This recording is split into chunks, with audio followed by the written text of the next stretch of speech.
আমি 5-এ বৃত্তি পায় মাদ্রাসায় গেছি শুধু উর্দু আর আরবি শিখার শৌকে, কোনো আলেম হওয়ার শৌকে না। আমার শখ ছিল আমি উর্দু ভাষা শিখবো, আরবি ভাষা শিখবো, এটার প্রতি আমার আগ্রহ ছিল, কোনো আলেম হওয়ার না। আমার ভাই বলছে মাদ্রাসায় যেতে হবে, ঠিক আছে, এই দুই ভাষা আমার শিখতে হবে। ভাষা শিখা আমার উদ্দেশ্য ছিল, আলেম হওয়া না।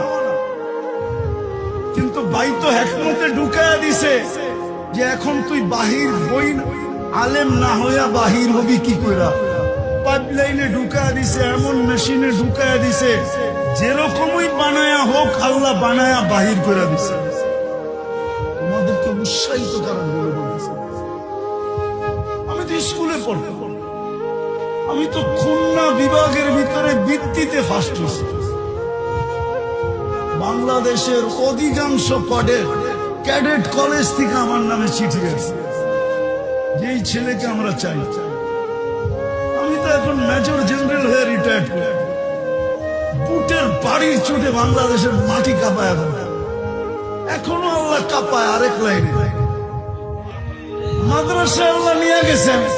আমাকে একজন লেখা পাঠাইছে, হুজুর আপনি কি দারুল উলুম, উনি এরকম লেখা পাঠাইছে।